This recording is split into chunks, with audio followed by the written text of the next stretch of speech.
Hello and welcome. I just want to give you a bit of a flavour for the types of work that I offer to corporate organisations around sleep. And often sleep isn't where you think it is in terms of your organisation. Everything that I do is practical, science led, and it's all to improve energy, to improve performance, to improve focus, productivity, but without overwhelm. Because never want anyone to feel overwhelmed by their sleep. So poor sleep is a performance issue, okay? There was a report by Rand that you can readily access online that looked at how sleep is impacting on the economy. And most organizations treat kind of sleep issues or fatigue as a problem for the individual. But actually, poor sleep has massive contributing factors to how well our organizations and our people are thinking, the decision-making skills that we need, emotional regulation in order to be the best versions of ourselves. And it absolutely impacts on absenteeism as well and can really have an impact on the culture of your organization. So around 74% of people say that sleep problems have affected their work performance. That's a massive amount, so almost 3/4. The estimated cost for sleep issues is around £40 billion per, which is crazy and a crazy amount of money. And people are 4 times more likely to call in sick when they've slept for 6 hours or less. Now, there is some good news in amongst this because sleep isn't broken, right, forever. Most people, something's just got stuck, right? There's some kind of misalignment that's happened. And once they understand what's happened, why it's happened, and how they can fix it, that's how the system becomes unstuck. And often that happens much more quickly than you anticipate. So I approached this by looking at the daytime first, because that's the kind of time that we have got control over. But almost everything that you've heard about making sleep better, improving your sleep, is likely to have involved doing routine, sleep hygiene, blue light, that kind of thing. Now, if that was the case, everybody would be sleeping because that information's but often it's incomplete information. Okay, so, and for many people, it can end up actually becoming counterproductive because there's so much focus on getting the bedtime exactly right that sleep ends up feeling very effortful, which is the exact opposite of what we want.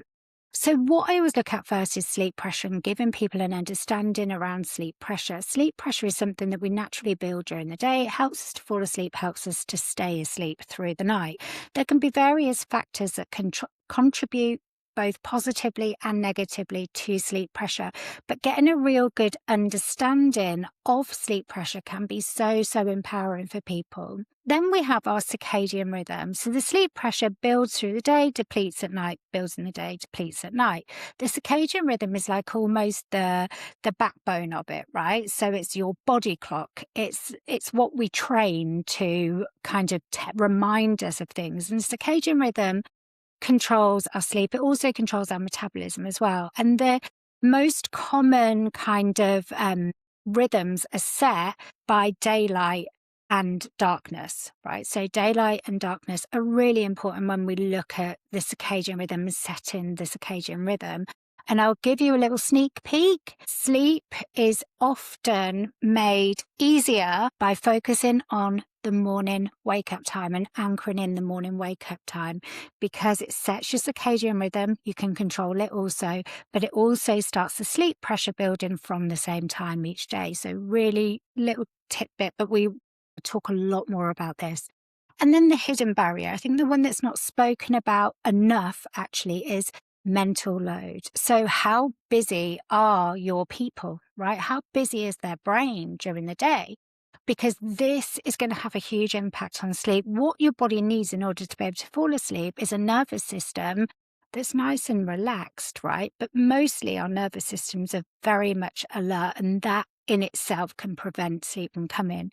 Now, once people understand their sleep, sleep changes. Okay, so I say this every single day with people that I work with. Sleep can become something that just happens to you, not something that you're trying to force, which is a really key component of this, because when you haven't got to think about it anymore, it becomes really easy, but it can be although it's easy, it's not simple, right? So it can be difficult to get to that place, but once you've got there, it becomes very easy. So what do I offer in terms of formats for corporate organizations? So I've got a standard generic workshop, and that's going to cover things like why sleep breaks down in the first place, lots about the sleep pressure and the circadian rhythm and fixing in that wake up time.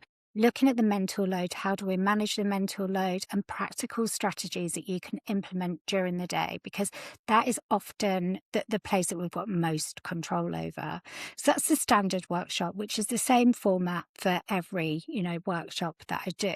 Now, the other thing that I do offer is bespoke workshops and webinars, and this is going to look more at your organisation, right? So looking perhaps at stress and cortisol, women's health, so menopause and the nervous system, neurodiversity in sleep, and then looking at family sleep, children's sleep, and shift work also. So based on your organisation, we can tailor this exactly to your people. Now, I do offer kind of different upgrades, which I'll go through, but what do your people leave with? What are the outcomes, right, for your people? Because that's what you want to know. And it's, first of all, clarity, getting really, really clear on what's happening with their sleep and not leaving with loads of tips to try, but leaving with a better understanding. One lever. So I always talk about this, just start with one thing, let's put it in place and see what happens. Often it's a morning wake up time, but it might be different based on, the people that you have in your organization. My aim is always to reduce pressure, right? So to help people feel more relaxed about bedtime, not feel so pressured by it, and giving them the confidence, the language, the frameworks that they're going to need to improve their sleep. People will often say they feel calmer once they understand, once they've applied logic to what's happening and recognize these small changes that make a difference. It leaves them feeling calm. And also identity, because something I talk a lot about actually is how, people will often come to me and one of the first things they say is, I'm a terrible sleeper. I'm really bad at sleeping. I've never been able to sleep. And it forms and becomes part of your identity, right? And we don't want that for people.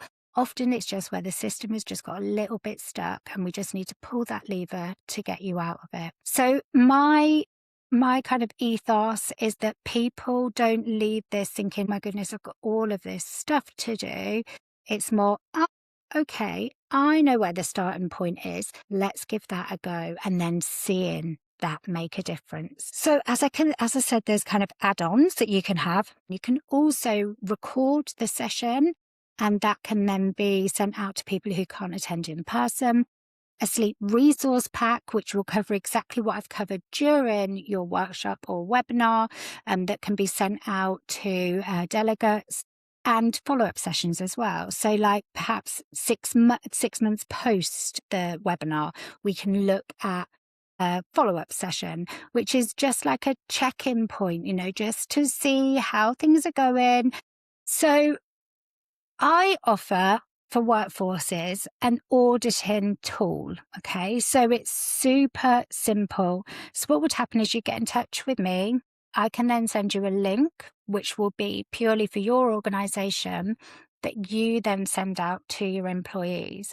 Now, what this is going to be looking at is what's happening with your employees when it comes to sleep. So before we're looking at interventions, we're making sure that it actually hits the notes that your employees are facing when it comes to sleep. So it's a diagnostic tool, okay? So it will identify patterns of poor sleep across teams and departments.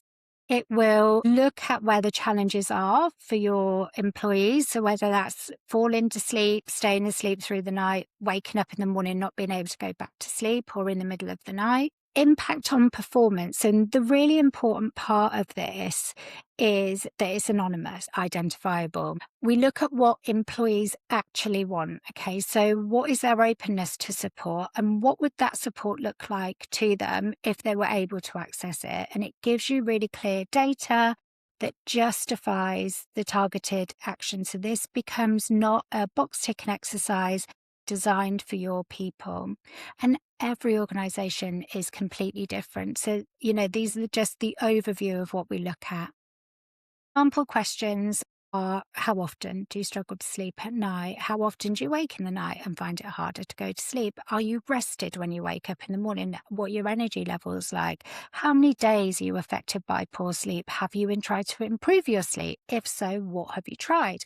Would you value some evidence-based sleep support? And how often does fatigue affect your mood and affect your patience with colleagues? So we deploy the anonymous survey. It takes 5 minutes to complete. The results come back and they sit within a web page, and I can review the patterns, not individual data. So, just a little bit about me. I have been a sleep practitioner now for 15 years. I've been trained in CBTI for the last 5 years. I've been a keynote speaker at the Royal Society of Medicine. I've done lots of press, The Guardian, Times, Channel 5 News, Radio 5 Live, Closer Magazine, a whole host of different publications. Why? Before becoming a sleep practitioner, I trained as a nurse and I worked in mental health and learning disabilities from the age of 18. I'm 44 now, so do the maths, quite a long time. I have also personally suffered from insomnia 3 times, so I do know what it feels like, to really be in it and to be in that spiral of poor sleep as well, and how much it impacts on your day. Now, what I pride myself on is firstly being able to get to the root quite quickly and without any judgment, right? Be really clear on the next step and help people to feel comfortable and feel safe. And the biggest win for me is when people come back to me and they'll say, do you know what? It just feels really easy now. Like sleep feels really easy. And for me, that is the biggest win, because sleep fundamentally is a biological process. We know the impact of poor sleep. We know how terrible we feel when we don't sleep well. And then we put a lot of focus on it. And actually, what sleep really loves is to just be allowed to do its thing, because it is biological, it's a biological need, same way as breathing is, right? It just wants to do its own thing. So once we can give it the format, give it the structure, sleep can freely do its own thing, which is great. So thank you so much for listening to this. Please do get in touch with me. Hello at the Sleep Fixer is my email address, and I'll happily talk to you about what the kind of work that we can do together to improve sleep overall for your organisation. Thank you.